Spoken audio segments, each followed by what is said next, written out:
आहेत। याच अशोक खरातला महिलेशी गैरवर्तणूक केल्याप्रकरणी, महिला अत्याचार प्रकरणी पोलिसांनी ताब्यात घेतलंय आणि 24 मार्च पर्यंत पोलीस कोठडी सुनावण्यात आली आहे। पण अशोक खरात याची ही अटक महिला आयोगाच्या अध्यक्षा रुपाली चाकणकर यांच्यासाठी मात्र चांगलीच अडचणीची ठरताना दिसते।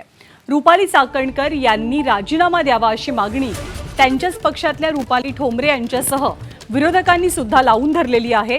माजी खासदार छत्रपती संभाजीराजे यांनी सुद्धा आक्रमक भूमिका घेत चाकणकरांनी पदावरनं पायउतार व्हावा अशी मागणी केली। संजय राऊत सुद्धा चाकणकरांवरती टीका करतायत आणि त्यांना कोण वाचवतंय असा प्रश्न उपस्थित करतायत। तर राष्ट्रवादीचे मंत्री दत्तात्रय भरणे यांनी मात्र चाकणकरांची पाठराखण केली। चाकणकर जर का पदावरती राहिल्या तर पुरावे नष्ट होतील, त्यामुळे त्यांनी राजीनामा द्यावा अशी भूमिका रुपाली ठोंबरे पाटलांनी घेतली आहे।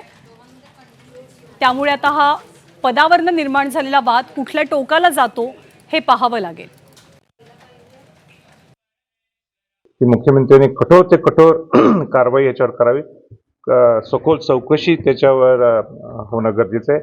असे प्रकार महाराष्ट्रात ह्याच्या पुढे घडायला नाही पाहिजे, ह्याची खबरदारी घ्यायला पाहिजे आणि एक संरक्षण हे महिलांना द्यायला पाहिजे।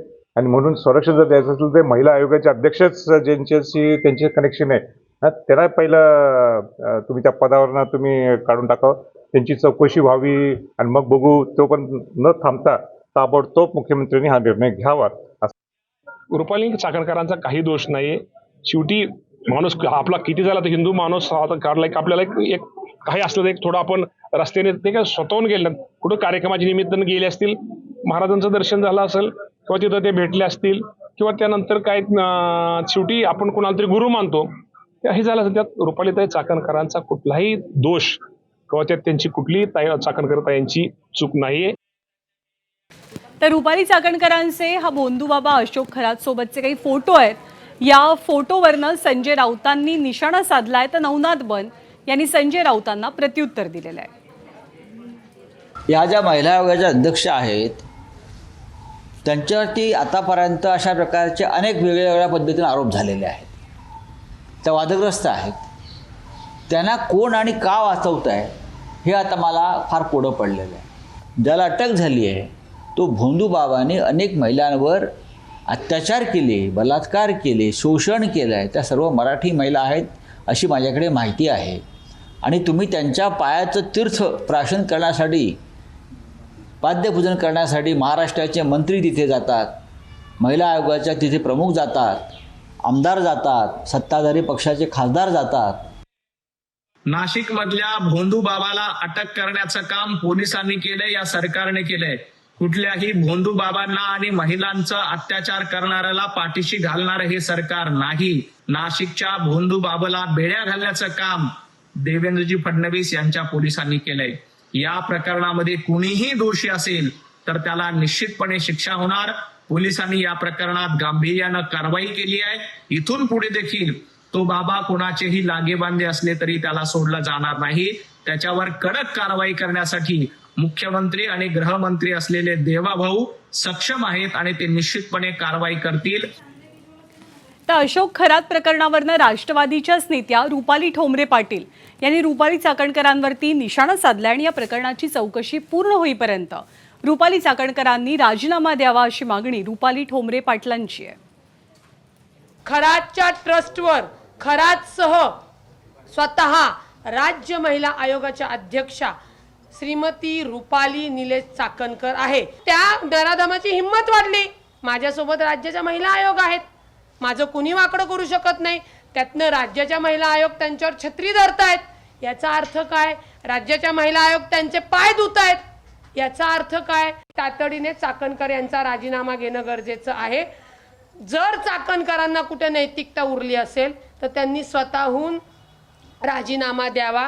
त्या पदावर असताना या प्रकरणाची चौकशी होणार नाही, हस्तक्षेप केला जाईल।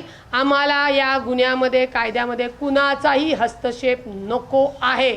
आणि जर तुम्ही राजीनामा दिला नाही तर महाराष्ट्रातल्या संबंध कानाकोपऱ्यातनं तुम्हाला आंदोलन दिसेल आणि त्याची तोशीस ही सरकारवर असेल। तर अशोक खरातच्या प्रकरणी आता चर्चा होतीये, चौकशी समितीची स्थापना करण्यात आली आहे। पण वर्षभरापूर्वी अहिल्यानगर जिल्ह्यातल्या खबरदार पुढारी या एका स्थानिक वृत्तपत्रामध्ये अशोक खरातच्या सगळ्या कारनाम्यांसंदर्भात बातमी छापून आलेली होती. या सगळ्या कारनाम्यांचा पर्दाफाश या वृत्तपत्रानं केलेला होता. यावेळेला बातमीमध्ये नाव न घेता खरात यांच्या कारनाम्याचा उल्लेख होता. त्यावेळी मात्र अशोक खरातनं वृत्तपत्राचे संपादक दत्तात्रय खेमनर यांना 5 कोटींच्या अब्रूनुकसानीची नोटीस पाठवली. सोबतच महिला आयोगाच्या अध्यक्षा रुपाली चाकणकर यांनी सुद्धा खेमनर यांना फोन करून माफीनामा सादर करण्यास सांगितल्याचा धक्कादायक प्रकार समोर आलाय. त्यामुळे चाकणकर यांना खरंच अशोक खरातचे काळे कारनामे माहीत नव्हते का, असाही प्रश्न उपस्थित झालाय. एखादा पत्रकार एखाद्या प्रकरणाला जर वाचा फोडत असेल तर मग आयोगाचे अध्यक्ष त्या ठिकाणी पत्रकाराचा गळा घोटण्याचं काम, पत्रकारावर प्रेशर आणण्याचं काम, दबाव आणण्याचं काम चाकणकर करताय.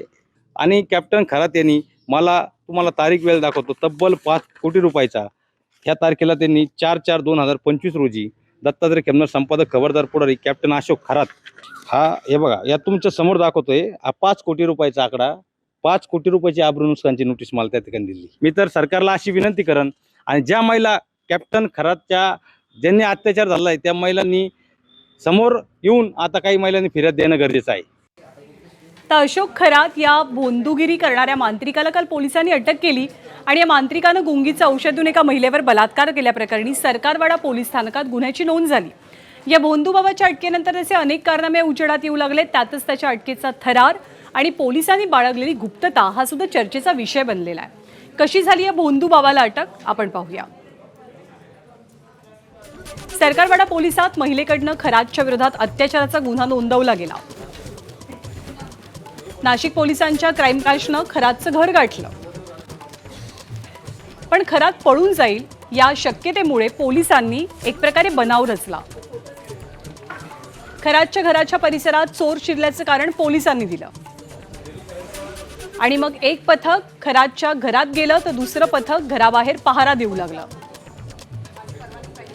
खरात घरात असल्याचं समजताच पोलिसांनी तात्काळ त्याला ताब्यात घेतलं.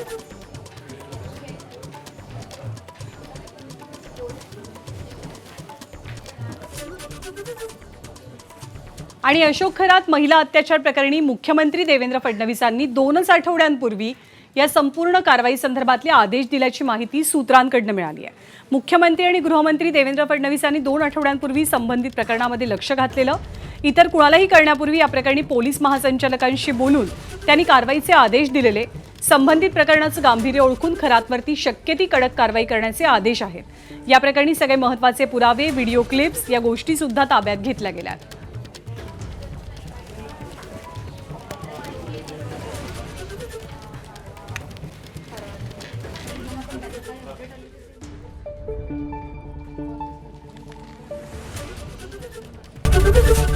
एबीपी माझा, उघडा डोळे बघा नीट.